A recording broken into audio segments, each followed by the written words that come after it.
এরপরে আল্লাহ নবী বলেন, কোন মানুষ যদি ফজরের পরে আর মাগরিব পরে 3 বার পরে সূরা ইখলাস, 3 বার পরে সূরা ফালাক, 3 বার পরে সূরা নাস, ফজরের পরে পড়বে 3 বার 3 বার 3 বার, মাগরিব পরে পড়বে 3 বার 3 বার 3 বার, আল্লাহ নবী বলেন তাজজিকা মিন কুল্লি শাই, তোমার জন্য যথেষ্ট হয়ে গেল।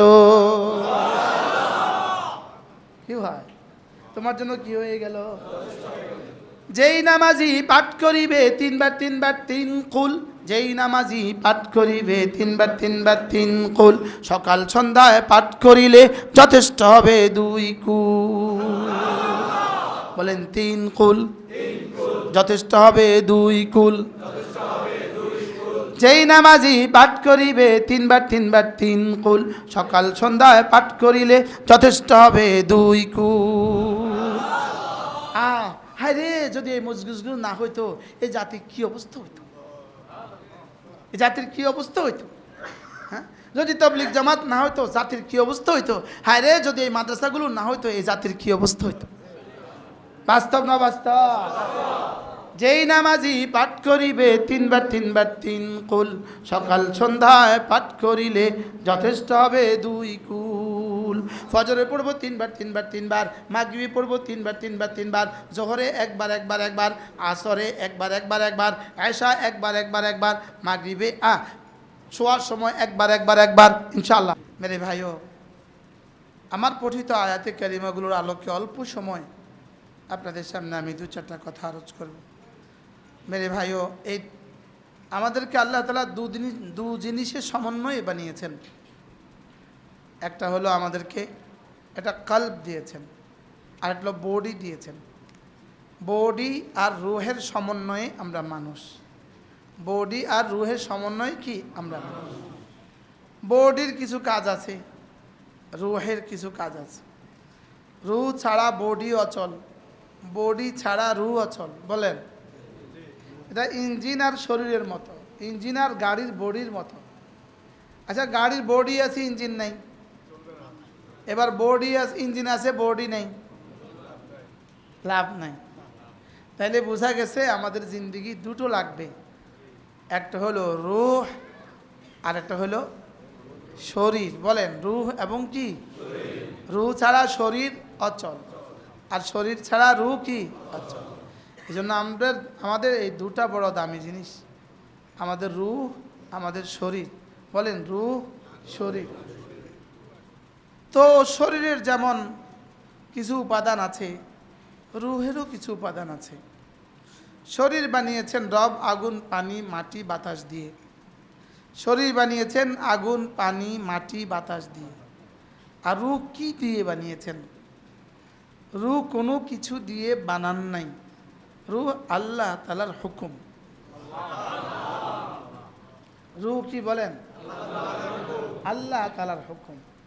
এজন্য শরীর যেহেতু আগুন পানি মাটি দিয়ে বানিয়েছেন, এজন্য শরীরের খাবার আগুন পানি মাটি বাতাস ছাড়া শরীরের খাবার হবে না। শরীর বানিয়েছেন 4টা দিয়ে, শরীরের খাবারও তৈরি হয় এই 4টা দিয়ে। কি ভাই? শরীর বানিয়েছেন কি দিয়ে? আগুন পানি মাটি বাতাস। শরীরের খাবার তৈরি হয় কি দিয়ে? গ্লাসের ভিতরে একটা আঙ্গুর গাছ লাগাইছেন, এখানে ফল ধরবে কেন? বাতাস ঢুকে না, এই জন্য ফল ধরবে না। বাতাস ছাড়া খাবার হবে না, মাটি ছাড়া খাদ্য হবে না, পানি ছাড়া কোনো গাছ হবে না, আলো ছাড়া কোনো গাছ ফল হবে না। তাইলে বোঝা গেছে শরীর তৈরি হয়েছে মাটি পানি আগুন বাতাস দিয়ে, শরীরের খাবার তৈরি হয়েছে এই 4টা দিয়ে। ঠিক তেমনিভাবে রূহ আল্লাহ তাআলার আদেশ, তাইলে বোঝা গেছে রূহের খাবারও হবে আল্লাহ তাআলার আদেশ। বলেন, শরীরের খাবার কি? আগুন পানি মাটি বাতাস। কেন? শরীর বানিয়েছে এগুলো দিয়ে। এবার রূহ কি? আল্লাহ তাআলার আদেশ। বলেন, আল্লাহ তাআলার হুকুম, আল্লাহ তাআলার আমর। ইয়াসআলুনাকা আনির রূহ, ওরা আপনাকে রূহ সম্পর্কে জিজ্ঞেস করবে, আপনি ওদেরকে জবাবে বলে দেন ইয়াসআলুনাকা আনির রূহ কুলির রূহু মিন আমরি রব্বি। আপনি ওদেরকে বলে দেন রূহ হলো আমার রবের আদেশ। বলেন। এবার বলুন তো রব কোথায়? উপরে। তাহলে রূহ আসছে কোত্থেকে? উপর থেকে। এবার আগুন পানি মাটি বাতাস কোথায়? নিচে। এজন্য শরীর ফিরে যাবে কোথায়? এজন্যই মিনহা অফিহা বানিয়েছি যেখান থেকে ফিরিয়ে দিব সেখানে। বানিয়েছি যেখান থেকে ফিরিয়ে দিব সেখানে। এবার রূহ এসেছে যেখান থেকে ফিরে যাবে সেখানে। বলেন রূহ এসেছে যেখান থেকে ইলা রাব্বিকা মুনতাহা। আল্লাহ। ইলা রাব্বিকা মুনতাহা। তোমার শেষ ঠিকানা হলো তোমার রব। বলেন শেষ ঠিকানা কি? রব হলো শেষ ঠিকানা। শরীরের শেষ ঠিকানা মাটি। কেন? শুরু যেহেতু মাটি, শেষটাও মাটি। আর রূহের শুরু যেহেতু রব, শেষটাও রব। কি হয়?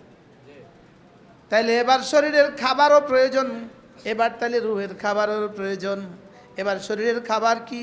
আগুন পানি মাটি বাতাস থেকে শরীরের খাবার তৈরি হয়। এবার রূহের খাবার কি? রূহ যদি হয় আল্লাহ তাআলার আমর, তাহলে রূহের খাবারও হবে আল্লাহ তাআলার আমর। সুবহানাল্লাহ। রূহের খাবার কি বলেন? আমর। সরে আমর। হ্যাঁ, শরীর রূহ কি? আল্লাহ তাআলার আমর। বলেন রূহ কি? আমর মানে কি? আদেশ। এবার রূহের খাবার কি? আল্লাহর আদেশ। বলেন রূহের খাবার কি? বলেন সুবহানাল্লাহ। وكذلك أوحينا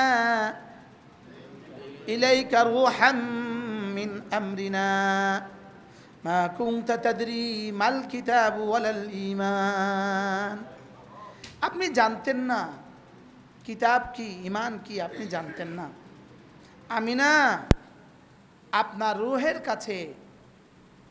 রূহের কাছে আমার আরেক রূহ পাঠিয়েছি। সুবহানাল্লাহ। আওহাইনা ইলাইকা রূহাম মিন আমরিনা। উলামা ইকরাম বলেন আওহাইনা। বলেন আওহাইনা ইলাইকা রূহাম মিন আমরিনা।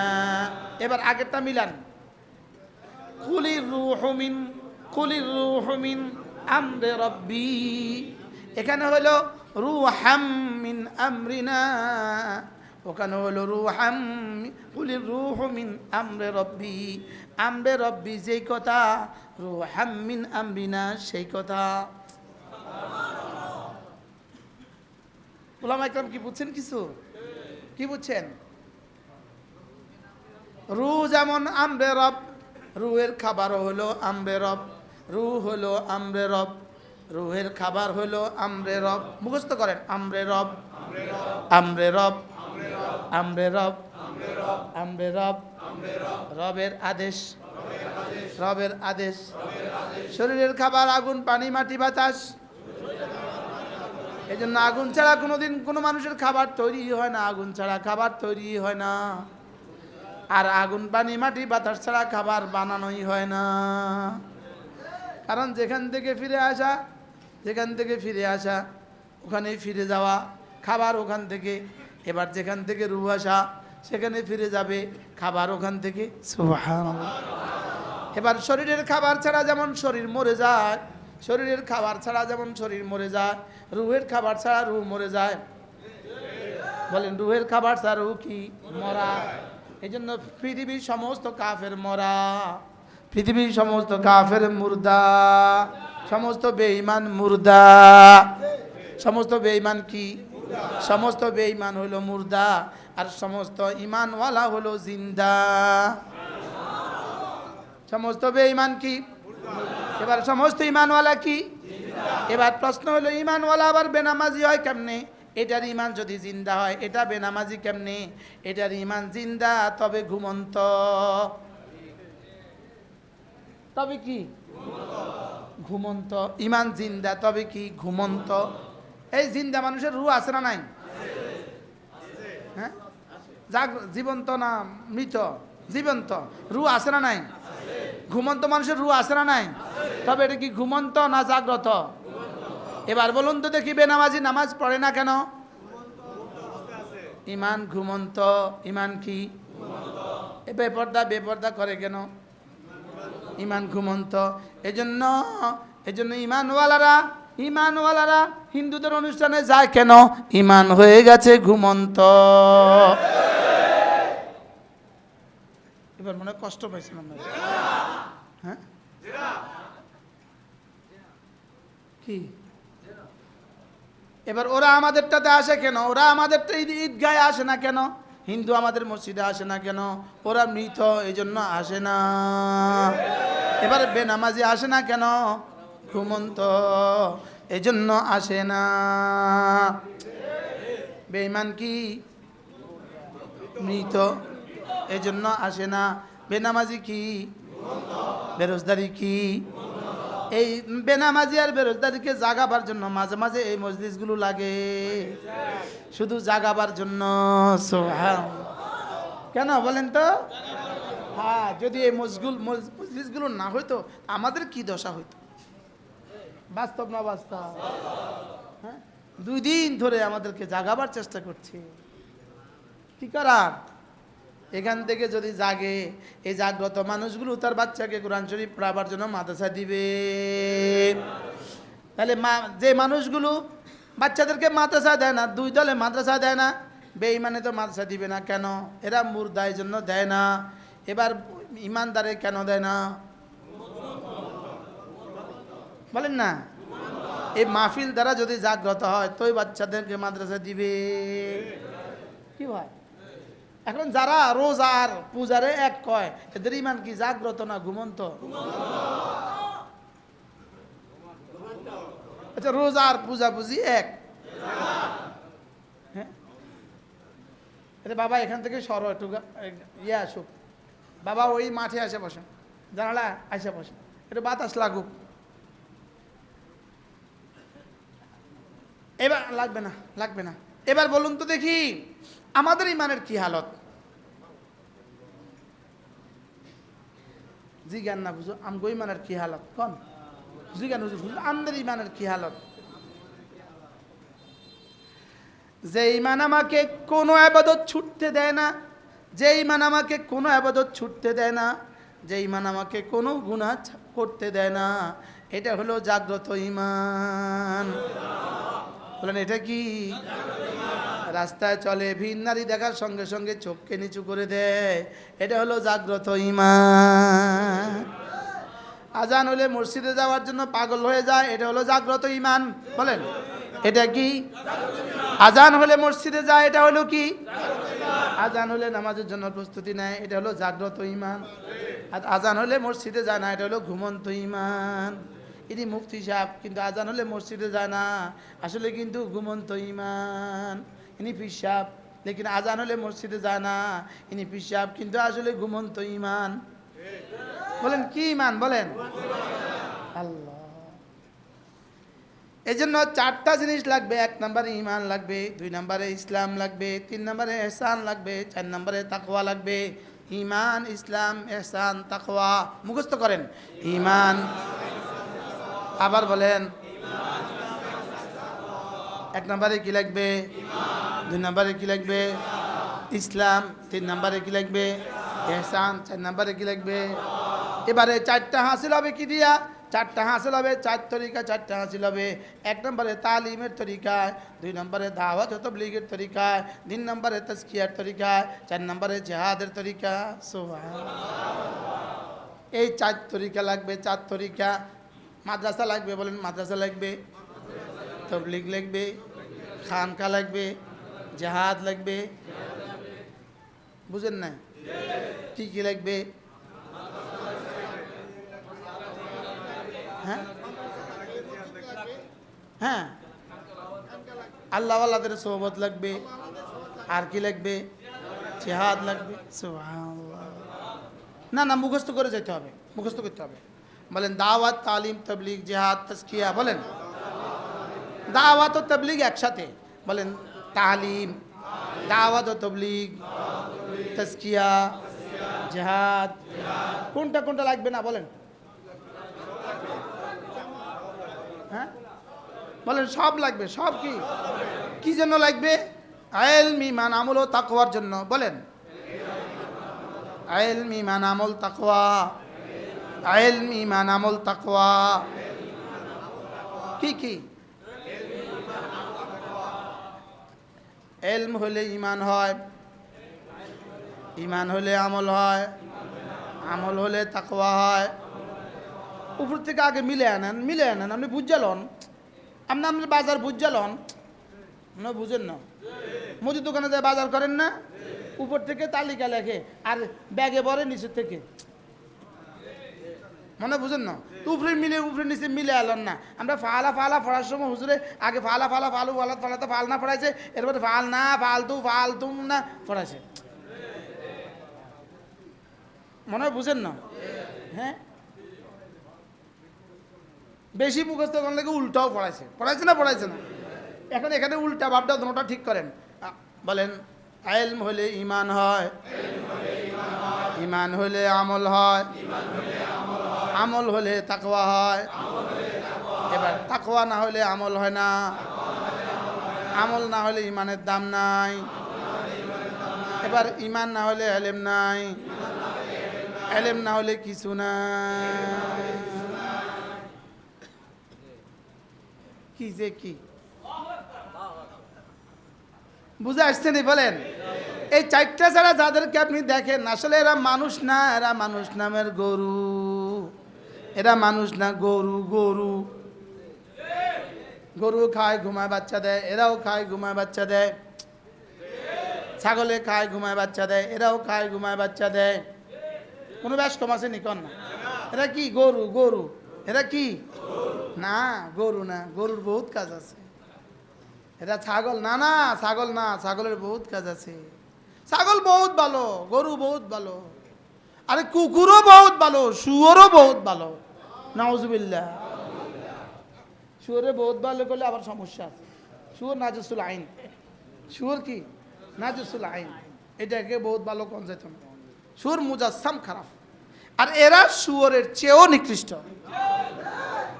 বলেন বেঈমান, বেনামাজি, শুয়োরের চেয়েও নিকৃষ্ট। আপনি বুঝে না হলে আমার কি করার আছে? কি আপনি বিরক্তি লাগলে আমার কি করার আছে? বলেন বেঈমান, শুয়োরের চেয়ে নিকৃষ্ট। আবির সাহেবরা সাহায্য করেন। ওয়ালাকাদ দারানা লিজাহান্নামা কাসীরাম মিনাল জিন্নি ওয়াল ইনস লাহুম কুলুবুন লা ইয়াফকাহুনা বিহা ওয়া লাহুম أعين لا يبصرون بها ولهم آذان لا يسمعون بها أولئك كالأنعام بل هم أضل أولئك هم الغافلون। আমি জাহান্নামের জন্য কিছু মানুষ বানিয়েছি, আমি জাহান্নামের জন্য কিছু মানুষ বানিয়েছি। ওরা কারা? ওদের দিল আছে, ওরা বুঝে না। ওদের চোখ আছে, ওরা দেখে না। ওদের কান আছে, ওরা শুনে না। বলেন এরা কারা? বেঈমান কি? দিল আছে, চোখ আছে, কান আছে, শুনে। একটু কয়টা মাল হয়ে গেছে গা, একটু কয়টা ডিগ্রি হয়ে গেছে গা, ইনি আর ওয়াজে বসে না, কেন? শুনবো না। কি বলে হুজুররা এসব? কি বলে? আরে বলে না, বলে না, বলেন কি কয়? কোন রকমের জুমায় আসে একামতের সময়। আমি দেখি তো আমার মসজিদে অনেক বড়রা নামাজ পড়ে, দুনিয়াবি লাইনে বড়রা নামাজ পড়ে। পুলিশ প্রটোকল নিয়ে আসতে হয়, এরকম বড়রাও নামাজ পড়ে। আগে পিছিয়ে পুলিশের গাড়ি লয়ে আসে নামাজ, আয়া বইয়ে এদিক ওদিকে তাকায় না, এমনি থাকে অহংকার। তো আমিও আল্লাহর মতো চাবি কই দেখি দেখি আস্তে আস্তে লড়ে, আস্তে আস্তে রুমাইল বাইর করে, আস্তে আস্তে চোখের পানি মোছে। ফুলাই এনে তো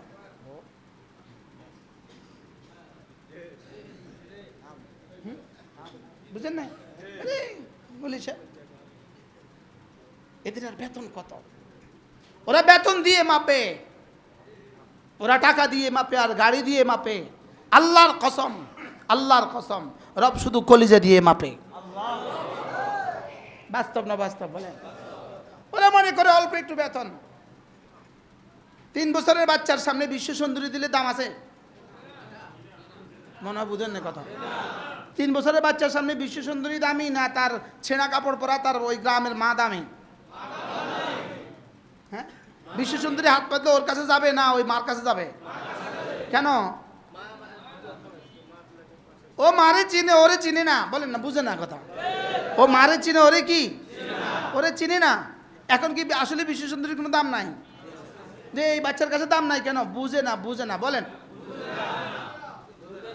ও কি করে না? বলেন বুঝে না। আচ্ছা, একটা 3 বছরের বাচ্চার কাছে যদি আপনি 1000 টাকার একটা নোট দেন আর 2 টাকার একটা চকলেট দেন, ও কোনটা নিবে?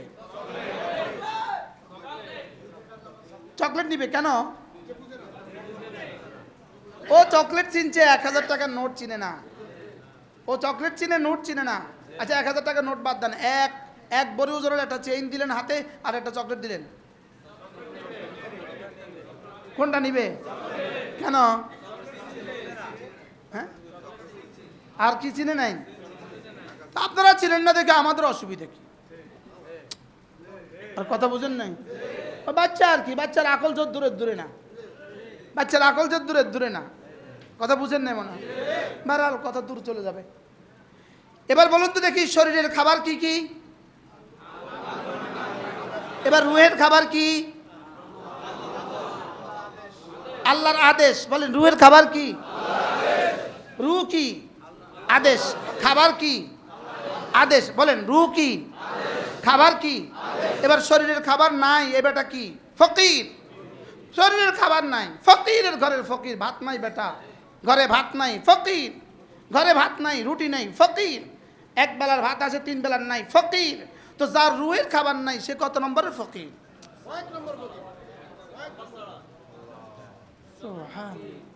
এরা সবচেয়ে বড় ফকির। বলেন এরা ফকির। বলেন কি কিল্লিগা? রুহের খাবার, রুহের খাবার না, এরা ফকির। এজন্যই রাসূল বলেন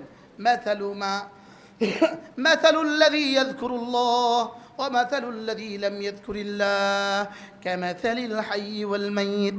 সুবহানাল্লাহ। আল্লাহর নবী বলেন, যে জিকির করে সে হলো জিন্দা, আর যে জিকির করে না সে হলো মুর্দা। বলেন যে জিকির করে সে হলো কি? জিন্দা। এবার যে জিকির করে না সে হলো কি? মুর্দা। এবার কোরআনে কারীম হলো সবচেয়ে বড় জিকির। সুবহানাল্লাহ। এই জন্য কোরআনওয়ালা হলো জিন্দা, কোরআন ছাড়া যারা তারা হলো মুর্দা। কোরআনওয়ালা কি? জিন্দা। কোরআন ছাড়াওয়ালা কি? এখন আপনারা বলবেন, হুজুর আমরা তো কোরআন বেশি পড়তে পারি না, লেকিন আমরা হালত কি? বলেন আপনারা যদি কোরআন শরীফ বেশি শুদ্ধ নাও পড়তে পারেন, লেকিন জিন্দা কোরআনওয়ালাদেরকে আপনারা মহাব্বত করে জিন্দার ছোঁয়ায় আপনারাও কিছুটা জিন্দা। আপনারা জিন্দার ছোঁয়ায় জিন্দা। বলেন মানে গরমের টাচে একটু গরম হয়েছে আর কি, বরফের টাচে একটু ঠান্ডা হয় না? হাত বরফের মধ্যে রাখলে কিরে তোর হাতে তো ঠান্ডা কা? কি লিগা? বরফের কাছে রাখছি, কিরে এত গরম কা? তাহলে গরমের ছোঁয়া যদি গরম হয়, বরফের ছোঁয়া যদি বরফ হয়, তাইলে বোঝা গেছে কোরআনওয়ালাদের ছোঁয়ায়ও কিছুটা জিন্দা হয়। আর কোরআনওয়ালাদের ছোঁয়া থেকে যারা যত দূরে, কোরআনের ছোঁয়া থেকে যারা যত দূরে, তারা তত অভাবী, তারা তত ফকির, তারা তত অভাবী। কারণ এদের খানা নাই। এদের কি নাই? বলেন কিসের খানা নাই? রুহের খানা নাই। বলেন রুহের খানা নাই।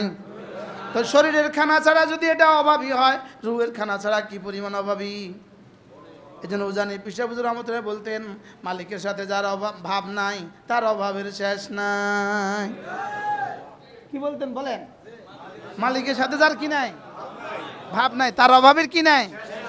এই জন্য মালিকের সাথে ভাব নাই, এরকম মানুষের দেশে আসে না নাই? হ্যাঁ, আচ্ছা আমার বুঝো ধরে না ভাই, আমার বুঝো ধরে না। একটা হলো ঈমান আমলের পুরস্কার। কি হয়েছে এখানে একটা চলে তো? আচ্ছা আচ্ছা,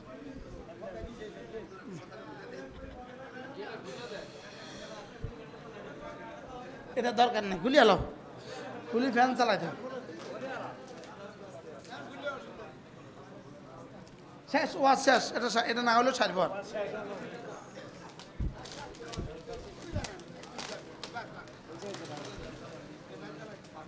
মাশাআল্লাহ, হ্যাঁ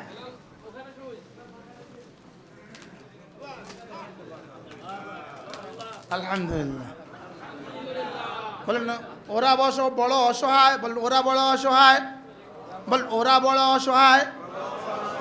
জমানার সাথে যারা বদলায় ওরা বড় অসহায়, যুগের সাথে যারা বদলায় যায় এরা বড় অসহায়। এরা বড় কি বলেন? যুগের সাথে যারা বদলায় এরা বড় কি? অসহায়।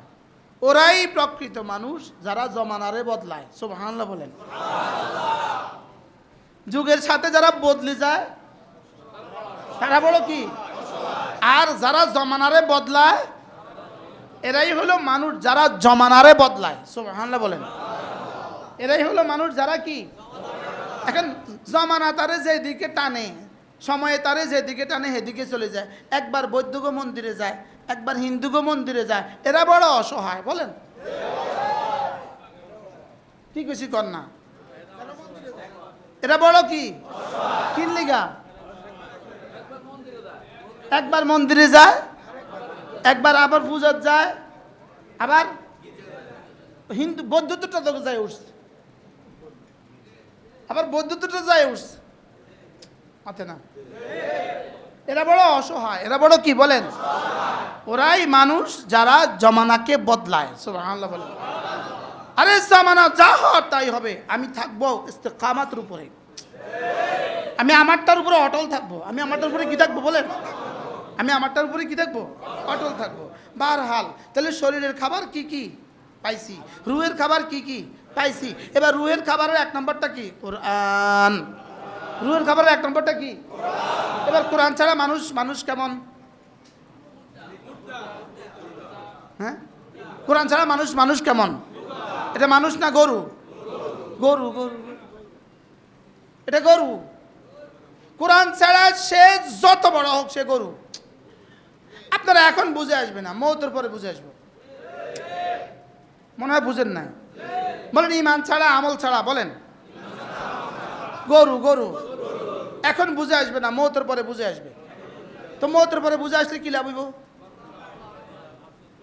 না, মওতের পর তো বুঝবেন, সবাই তো বুঝবে, তখন কি কি লাভ হবে? তাহলে বোঝা দরকার কি এখন না মওতের পরে? স্লোগান দেয় ধর্ম হলো পরলৌকিক বিষয়, পরলৌকিক বিষয়কে ইহকালের সাথে মিলাতে যাবে না। বেকুব, ধর্ম কিসের পরলৌকিক বিষয়? ধর্ম হলো আজকের বিষয়,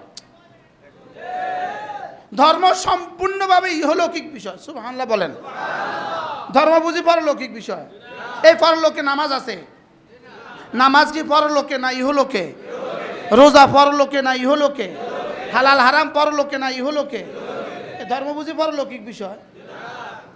আমরা আচ্ছা খাঁচা মানুষও কিন্তু এটা বুঝি না। ধর্ম হচ্ছে পরলৌকিক, এই ধর্ম বুঝি পরলৌকিক বিষয়।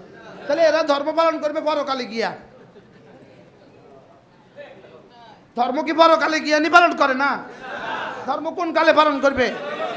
হ্যাঁ, ইহকালের কোনটা ধর্ম নয়?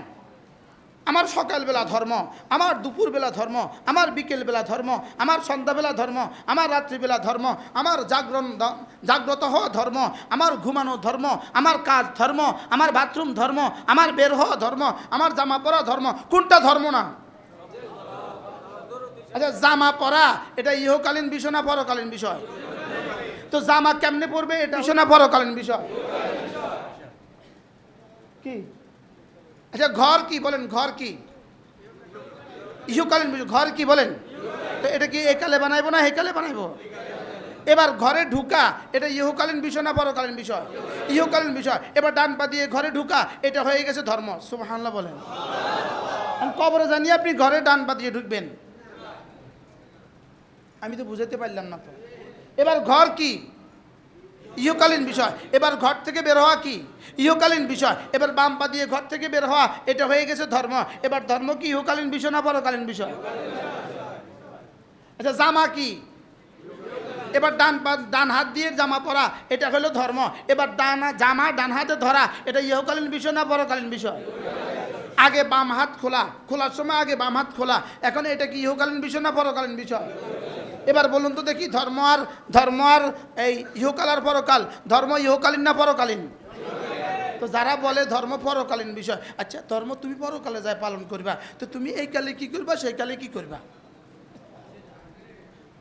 ধর্ম পরকালীন বিষয়, এটা কি তুমি ইহকালের সাথে মিলাতে যেও না। আচ্ছা, পাগলে কি না বলে, ছাগলে কি না খায়? ওই ঢাকাতে মসজিদ ঢাকাতে স্লোগান দিছে, দেয়ালে স্লোগান দিছে, বন্ধু ধর্ম কি তুমি রাষ্ট্রের সাথে মিলাতে যেও না। বন্ধু ধর্মকে তুমি রাষ্ট্রের সাথে মিলাতে যেও না, মানে কি বোঝাতে চাইছ? কি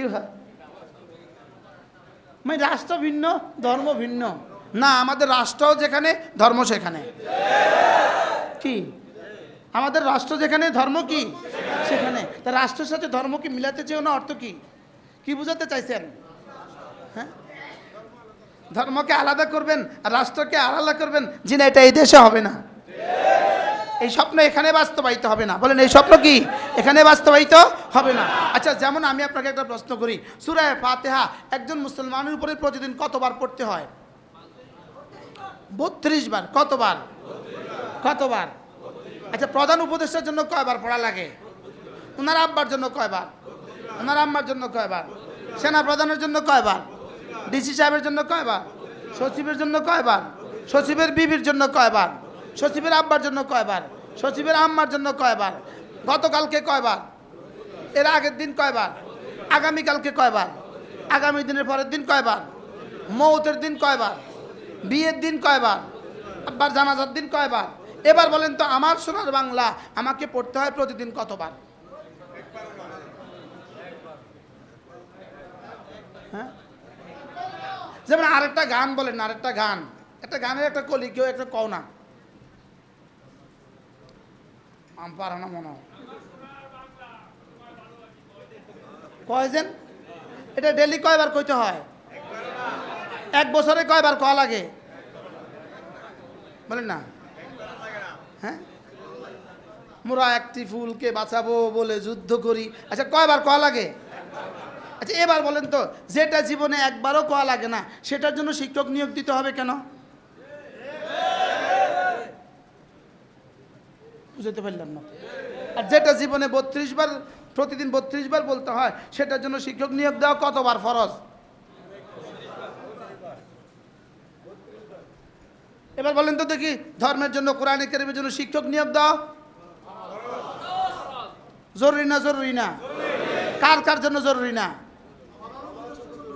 প্রধান উপদেষ্টার জন্য, সচিবের জন্য, উপসচিবের জন্য, ডিসির জন্য, এডিসির জন্য, টিউনের জন্য, ম্যাজিস্ট্রেটের জন্য, পিয়নের জন্য। এবার আমার সোনার বাংলা গাওয়া কতজনের জন্য কতবার জরুরি? এবার বুঝে থাকলে বলুন তো দেখি, ধর্মীয় শিক্ষক নিয়োগ দেওয়া কতটা জরুরি? আর গানের শিক্ষক নিয়োগ দেওয়া কতটা জরুরি? তাহলে প্রাইমারি স্কুলে গানের শিক্ষক নিয়োগ দিতে গেলেন কেন, আর ধর্মীয় শিক্ষক নিয়োগ দেওয়া ভুলে গেলেন কেন? কি প্রাইমারি স্কুলে ধর্মীয় শিক্ষক নিয়োগ দিলেন না কেন, আর প্রাইমারি স্কুলে গানের শিক্ষক নিয়োগ দিলেন কেন? কোন প্রয়োজনে একটু বুঝান না আমাদেরকে। কি ভাই, গান কি রুহের খাবার না কোরআন রুহের খাবার? এবার রুহের খাবার ছাড়া জাতির কি অবস্থা হবে? জাতি মরা। বলেন, জাতি কি? বলেন, মরা। রুহের খাবার ছাড়া জাতি কি? বলেন, মরা। তো মরা জাতি দিয়ে আপনি কি করবেন? গান দিয়ে কি জাতিকে মরার উপরে খড়ের ঘা লাগাবেন, নাকি জাতিকে উদ্ধার করবেন আপনি? এই মরা জাতিকে বাঁচাবার জন্য আপনাকে নিয়ে আসছে হায়ার কইরা, আপনি মরার উপরে খড়ার ঘা লাগালেন কেন? কি ভাই, জাতির শিক্ষা ব্যবস্থাকে উদ্ধার করার জন্য জাতির ছাত্র জনতা জান দিয়ে, জীবন দিয়ে, যৌবন দিয়ে, রক্ত দিয়ে, চোখ দিয়ে, হাত দিয়ে, পা দিয়ে আপনাকে নিয়ে আসছে জাতিকে মারার জন্য না জাতিকে বাঁচাবার জন্য? গান দিয়ে কি জাতি মরে না গান দিয়ে জাতি বাঁচে? কি ভাই, গান দিয়ে জাতি মরে ধ্বংস হয় না জাতি রক্ষা হয়? গান কি জাতি রক্ষার জন্য না জাতি ধ্বংসের জন্য? আর কোরআন কি জাতি রক্ষার জন্য না জাতি ধ্বংসের জন্য?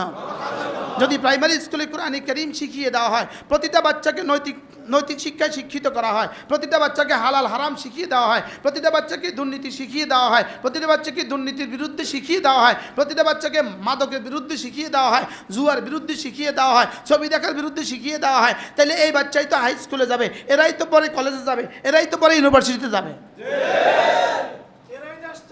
এরাই তো পরে দেশ চালাবে। আজকে প্রাইমারি স্কুলের বাচ্চাটাই তো আগামী 40 বছর পরে জাতির কর্ণধার। কথা ঠিক না ঠিক বলেন? এবার বলুন তো দেখি, তাহলে বুঝা গেছে মরা মরা মরা। কি বুঝা গেছে বলেন না? মরা, যারা আমরা বসাইছি মরা মরা। আপনাদের বিশ্বাস না হইলেও মরা, আমারে ধরি লইয়া গেল মরা। কথা বুঝেন না? আয়নাগরে যদি আবারও নেয় তারপরেও তারা মরা, তারপরেও কি আমাদের ফাঁসি হয়ে গেলেও মরা। কারণ কোরআন ছাড়া যে এটা কি মরা, এটা কি, এটা মরা, এটা আর মানুষ এক না, এটা মরা। এটা কি বলেন? মরা। এটা কি? আল্লাহ আমাদেরকে বুঝ দান করেন। কথা তো দূর চলে গেছে না? শরীরের খাবার ছাড়া শরীর যদি মরে যেতে পারে, রুহের খাবার ছাড়া রুহ চিন্তা হবে কেন? বুঝেন নাই তো কথা। রুহের খাবার ছাড়া রুহ চিন্তা হবে কেন? এবার রুহের 1 নম্বর খাবার কি? কোরআন। বলেন রুহের 1 নম্বর খাবার কি? এবার কোরআনের 1 নম্বর তালিম ঈমান। সুবহানাল্লাহ, লা ইলাহা ইল্লাল্লাহ, লা ইলাহা ইল্লাল্লাহ, লা ইলাহা ইল্লাল্লাহ মুহাম্মাদুর রাসূলুল্লাহ। এজন্য আল্লাহর নবী বলেন জাদ্দিদু ঈমানাকুম, তোমরা তোমাদের ঈমানকে নবায়ন করো। ক্বালু কাইফা নুজাদ্দিদু ঈমানানা ইয়া রাসূলুল্লাহ, আমরা আমাদের ঈমানকে কিভাবে নবায়ন করব?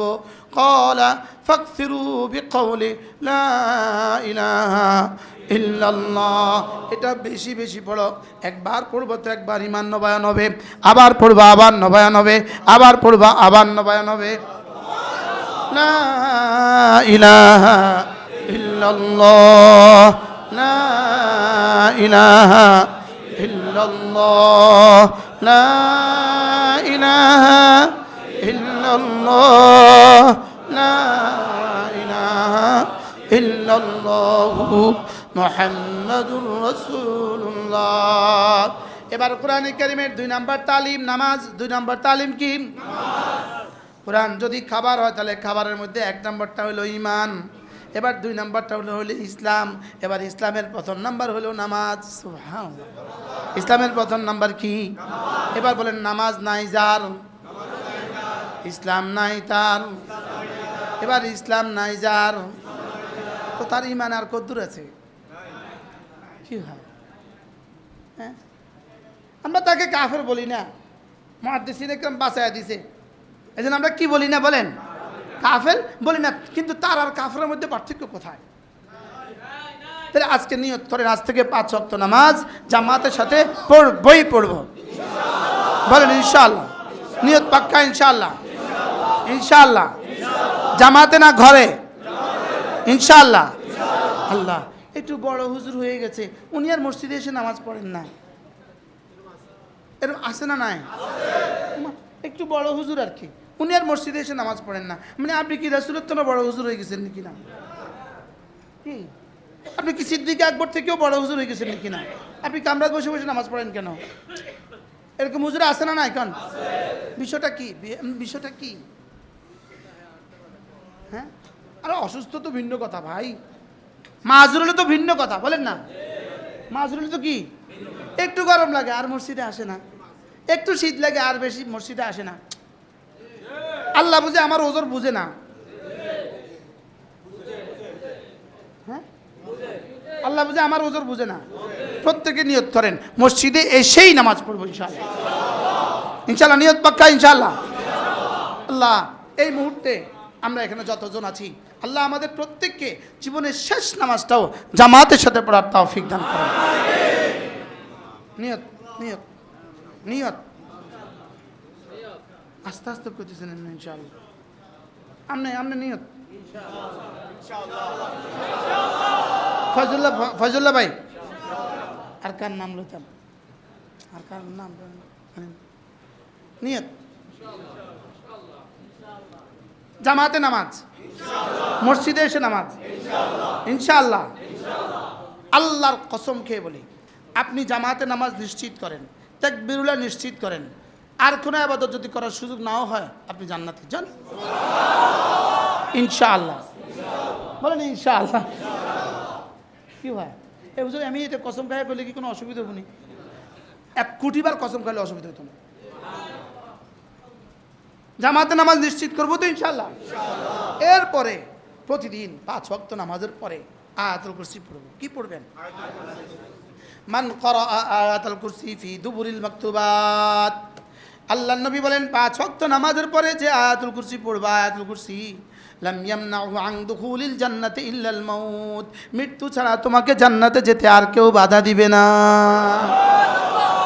তাহলে জামাতে নামাজ, এরপরে সবক কি? আয়াতুল কুরসি। এরপরে আল্লাহর নবী বলেন কোন মানুষ যদি ফজরের পরে আর মাগরিবের পরে 3 বার পড়ে সূরা ইখলাস, 3 বার পড়ে সূরা ফালাক, 3 বার পড়ে সূরা নাস, ফজরের পরে পড়বে 3 বার 3 বার 3 বার, মাগরিবের পরে পড়বে 3 বার 3 বার 3 বার, আল্লাহর নবী বলেন তাজজিকা মিন কুল্লি শাই, তোমার জন্য যথেষ্ট হয়ে গেল। কি হয়? তোমার জন্য কি হয়ে গেল? যেই নামাজি পাঠ করিবে 3 বার 3 বার 3 কুল, যেই নামাজি পাঠ করিবে 3 বার 3 বার 3 কুল, সকাল সন্ধ্যায় পাঠ করিলে যথেষ্ট হবে 2 কুল। বলেন 3 কুল যথেষ্ট হবে 2 কুল। যেই নামাজি পাঠ করিবে 3 বার 3 বার 3 কুল, সকাল সন্ধ্যায় পাঠ করিলে যথেষ্ট হবে 2 কুল। হায় রে, যদি এই মজলিসগুলো না হইতো এই জাতির কি অবস্থা হইতো? এই জাতির কি অবস্থা হইতো? হ্যাঁ, যদি তাবলীগ জামাত না হইতো জাতির কি অবস্থা হইতো? হায় রে, যদি এই মাদ্রাসাগুলো না হইতো এই জাতির কি অবস্থা হইতো? বাস্তব না বাস্তব? যেই নামাজি পাঠ করিবে 3 বার 3 বার 3 কুল, সকাল সন্ধ্যায় পাঠ করিলে যথেষ্ট হবে 2 কুল। ফজরে পড়বো 3 বার 3 বার 3 বার, মাগরিবে পড়বো 3 বার 3 বার 3 বার, জোহরে একবার একবার একবার, আসরে একবার একবার একবার, এশা একবার একবার একবার, মাগরিবে শোয়ার সময় একবার একবার একবার ইনশাআল্লাহ। ঘড়ি ধরেন 10টা 28। বিসমিল্লাহির রহমানির রহিম। قل هو الله أحد الله الصمد لم يلد ولم يولد ولم يكن له كفوا أحد بسم الله الرحمن الرحيم قل أعوذ برب الفلق من شر ما خلق ومن شر غاسق إذا وقب ومن شر النفاثات في العقد ومن شر حاسد إذا حسد بسم الله الرحمن الرحيم قل أعوذ برب الناس ملك الناس إله الناس من شر الوسواس الخناس الذي يوسوس في صدور الناس من الجنة والناس। 28 শুরু করছি, এখন 29। কয় মিনিট? এবার বলেন সূরা ইখলাসের মধ্যে 5 আয়াত, সূরা ফালাকের মধ্যে 5 আয়াত, সূরা নাসের মধ্যে 7 আয়াত, 17 আয়াত পড়া হয়ে গেছে। সুবহানাল্লাহ। এবার আল্লাহর নবী বলেন কোন মানুষ যদি ফজরের পরে একটা আয়াত পড়ে সেজন্য আরবের একটা লাল ওটের মালিক হয়ে গেল। 3টা সূরা পড়তে 1 মিনিট লাগলো না, 17 আয়াত পড়া হয়ে গেল। তাহলে ফজরে কয়বার? 9 বার। ফজরে 3 বার 3 বার 3 বার, জোহরে কয়বার? একবার একবার একবার, আসরে কয়বার? মাগরিবে কয়বার? 3 বার 3 বার 3 বার, এশায় কয়বার? এবার সবগুলো যোগ করেন তো দেখি কত আয়াত হয়ে গেল। কি হয়? 17 3 17 কত? ফজরে হয়ে গেল 51 আয়াত। এবার যোগ জোহরে 17, যোগ আসরে 17, যোগ মাগরিবে 51, আবার এশায় 17, আবার ঘুমাবার সময় 17। কত আয়াত পড়া হইল? পড়বেন পড়বেন হ্যাঁ পড়বেন ইনশাআল্লাহ। এবার আরো একটা শক্ত কথা কই, শুধু সূরা ইখলাস একবার, মাসালান উদাহরণত একবার সূরা ইখলাস জান্নাতুল ফেরদাউসের চেয়েও দাম বেশি। আপনি পারলে তরদিদ করেন, আমি চ্যালেঞ্জ ছুড়লাম, আপনি পারলে ঠেকান, পারলে এর বিরুদ্ধে কোনো যুক্তি দেন, এর বিরুদ্ধে কোনো দলিল দেন, আর না কোন হুজুর আমনে দলিল দেন। মাগো এবার বলুন তো দেখি, জান্নাতুল ফেরদাউস হলো পুরস্কার, এগুলো হলো কর্ম, জান্নাত হলো পুরস্কার। আর পুরস্কার দামি হয় না কর্ম দামি হয়? সুবহানাল্লাহ। কোন পুরস্কার দামি না কর্ম দামি? আবার কোন পুরস্কার দামি না কর্ম দামি? জান্নাতুল আরেকটা এক যুক্তি। এবার জান্নাতুল ফেরদাউস হলো মূল্য, এগুলো হলো দ্রব্য। এবার দ্রব্য উদ্দেশ্য হয় না মূল্য উদ্দেশ্য হয়? এবার এটা হলো দ্রব্য, জান্নাত হলো মূল্য। এবার মূল্য দামি না দ্রব্য দামি? সুবহানাল্লাহ। কোন একজনের কাছে ঘরে আলমারিতে 5 লাখ টাকার একটা ব্যাগ আছে, লেকিন ঘরে আজকে চাল নাই। হ্যাঁ, এবার 5 লাখ টাকা দিয়ে কি হবে? হ্যাঁ, করোনার কারণে ঘর থেকে বের হতে দিচ্ছে না, বাজারে দোকানপাট সব বন্ধ, চাল কিনা যাচ্ছে না। 5 লাখ টাকা দিয়ে চাল কি হবে? হ্যাঁ? তাইলে বোঝা গেছে সূরা ইখলাস দামি। বুঝাইতে পারলাম না? কি দামি? আল্লাহ। এবার সূরা ইখলাস যদি পুরা জান্নাতুল ফেরদাউসের চেয়ে দামি হয়, এবার পুরা কোরআন কত দামি? হ্যাঁ, কবে পড়বেন? মৌতের পরে। এক খিলি পান খাওয়ার টাইম কিন্তু নেয় না, নিচে 1 মিনিট লাগছে। মৌলানা বয়ান করছে, আমি শুনছি, শেষ শব্দ তার এটা ছিল।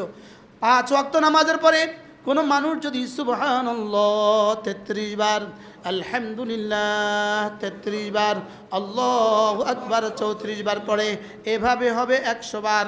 5 নামাজে 500 বার, ঘুমাবার সময় 100 বার, এভাবে হবে 600 বার, মিজানে উঠে যাবে 6000 বার। এবার পুরস্কার, গুফরাত খাতায়াহু ওয়ালাউ কাসুরাত, গুনাহগুলোকে মুছে দেওয়া হবে যত বেশি হোক না কেন। এবার আরেক পুরস্কার, দাখালাল জান্নাহ, জান্নাতে ঢুকে যাবে। এবার প্রশ্ন, পুরস্কার যদি এত দামি হয়, কর্মটা কত দামি? ঘড়ি ধরেন, 10টা কত? আওয়াজ ছাড়া সবাই পড়বো এখন। মসজিদের হক আদায় করেন, জীবনের হক আদায় করেন। সুবহানাল্লাহ। আওয়াজ নাই, আওয়াজ নাই, আওয়াজ নাই, চোখ বন্ধ, শুধু ঠোঁট নড়বে। সুবহানাল্লাহ, সুবহানাল্লাহ, সুবহানাল্লাহ, সুবহানাল্লাহ, সুবহানাল্লাহ, সুবহানাল্লাহ, সুবহানাল্লাহ, সুবহানাল্লাহ, সুবহানাল্লাহ, সুবহানাল্লাহ, সুবহানাল্লাহ, সুবহানাল্লাহ। এভাবে পড়বেন না, তাড়াহুড়া করে পড়বেন। আগে কেমনে পড়তে না, ইমানদারের সাথে কোন।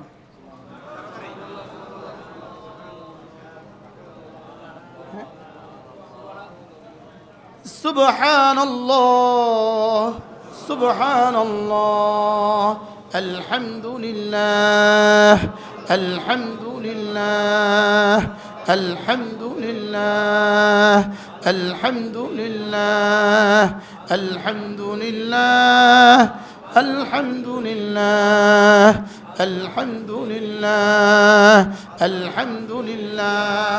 এগুলো হলো রুহের খাবার। এগুলো কি? আল্লাহ খাবার দিয়ে, যেমন দুধ দিয়ে, মুরগি দিয়ে, খাসি দিয়ে, গরু দিয়ে যেমন শরীরটা মোটা তাজা হয়, এগুলো দিয়ে রুহটা মোটা তাজা হয়। এগুলো দিয়ে কি তৈরি হয়? রুহটা কি হয়? মোটা তাজা হয়। রুহটা কি হয়? মোটা তাজা হয়। এবার শরীর যদি মোটা তাজা হয় তাহলে দুশ্মনের বিরুদ্ধে, চোরের বিরুদ্ধে, ডাকাতের বিরুদ্ধে লড়তে পারে। এবার রুহটা যদি মোটা তাজা হয় শয়তানের বিরুদ্ধে লড়তে পারে। কি বলছি বলেন? শরীর মোটা তাজা হইলে, এবার রুহ মোটা তাজা হইলে, এবার আমরা শয়তানের বিরুদ্ধে লড়তে পারি না কেন? মোবাইল হাতে আসলে কাইত হইয়া যায় কেন? মোবাইল হাতে আসলে কাইত হইয়া যায় কেন? রুহ দুর্বল হয়ে গেছে। রুহ কি হয়ে গেছে বলেন? বাস্তব না বাস্তব? রুহ কি হয়ে গেছে? এবার রুহ সবল হয় কি দিয়া? কোরআন দিয়া রুহ সবল হয়। রুহ সবল হয় কি দিয়া? নামাজ দিয়া রুহ সবল হয়। রুহ সবল হয় জিকির দিয়া। সুবহানাল্লাহ, আল্লাহু আকবার, আল্লাহু আকবার, আল্লাহু আকবার, আল্লাহু আকবার। এগুলো দিয়ে রুহ কি হয়? সবল। একটা দোয়া আছে সাইয়্যিদুল ইস্তিগফার, কোনো মানুষ যদি এটা মাগরিব পরে আর ফজরের পরে পড়ে তা আল্লাহর নবী বলেন এই দিন এই রাতে মরবে না, যদি মরে জান্নাতি। কে বলবে? কে পড়বে? হ্যাঁ, আল্লাহুম্মা আনতা রাব্বি লা ইলাহা ইল্লা আনত খালাকতানি ওয়া আনা আবদুক ওয়া আনা আলা আহদিকা ওয়া ওয়া'দিকা মাস্তাতা'তু আউযু বিকা মিন শাররি মা সানা'তু আবুউ লাকা বিনি'মাতিকা আলাইয়া وأبوء بذنبي فاغفر لي فإنه لا يغفر الذنوب إلا أنت। পড়ব তো? দুইটা শব্দ এমন আছে, মুখে বড় সহজ, আল্লাহ বড় ভারী, আল্লাহর কাছে খুব প্রিয়। আচ্ছা, যারা আমরা দাওরা পড়ছি শেষ সবক পড়ছি কিনা বলেন? আচ্ছা, এখন যে আমরা ডেলি 100 বার পড়ি না, তো শেষ সবক কিনলে পড়ছি? বুঝাতে পারলাম না তো। এখন যে আমরা এটা পড়ি না, তো আমরা শেষ সবক কিনলে পড়ছি, আমার একটু বুঝাই কোন চাই? হ্যাঁ বলেন। জিহ্বায় সহজ, আল্লাহ ভারী, আল্লাহর কাছে খুব প্রিয়। জিহ্বায় সহজ, আল্লাহ ভারী, আল্লাহর কাছে খুব প্রিয়। সুবহানাল্লাহি ওয়া বিহামদিহি সুবহানাল্লাহিল আযীম। বেশি বেশি পড়িও। সুবহানাল্লাহি ওয়া বিহামদিহি সুবহানাল্লাহিল আযীম। সুবহানাল্লাহি ওয়া বিহামদিহি সুবহানাল্লাহিল আযীম। পড়ব তো? হ্যাঁ, আমার পঠিত আয়াত থেকে আমি অনেক দূরে চলে গেছি। ওই প্রসঙ্গ আলোচনা করতে শুরু করছিলাম। আমার পঠিত আয়াত ছিল ওয়ানাহান নাফসা আনিল হাওয়া। এটা পড়ার জন্যই আমি কথা শুরু করেছিলাম যে রব্বে করিম আমাদেরকে দুইয়ের বুনিয়াদে বানিয়েছে, নফসের বুনিয়াদে আর শরীরের বুনিয়াদে। তাহলে শরীরের কথা বললাম আর নফসের কথা বললাম, বলতে বলতে এখান পর্যন্ত চলে আসছি, আর শেষ করতে পারলাম না। আল্লাহ তাআলা মেহেরবানি করে আমাদেরকে বুঝা মানা সহজ করে দেন। শুধু এদূর বুঝে নেন যে আমাদের নফসকে মানুষ করা লাগবে। বলেন, নফসকে কি করা লাগবে?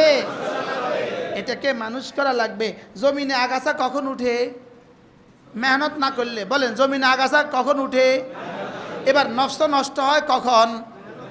মেহনত না করলে। বলেন, নফস নষ্ট হয় কখন? তাহলে নফসকে জমিনে গাছ উঠাইতে হলে কী করতে হয়? মেহনত করতে হয়। ফসল উঠাইতে মেহনত করতে হয়, আগাছাতে মেহনত লাগে না। ঠিক নফসকে দুরুস্ত করতে কি লাগে? মেহনত লাগে। আর নষ্ট করতে, শুধু চায়ের দোকানে বসে থাকবেন মোবাইলটা নিয়ে, দেখবেন নফস আর নষ্ট হয়ে গেছে। নফস কি হয়ে গেছে? বলেন, নষ্ট হয়ে গেছে। নফস নষ্ট হইতে কোনো কি লাগে না? মেহনত লাগে না। নফস নষ্ট হইতে কি লাগে না? বলেন। আর নফস ঠিক করতে কি লাগে? মেহনত লাগে। কয় লাইনে মেহনত? এলেমের লাইনে, দাওয়াতের লাইনে, তাবলীগের লাইনে, তাজকিয়ার লাইনে, জিহাদের লাইনে। এটা হলো নফসকে ঠিক করার মেহনত। নফসকে ঠিক করার কি?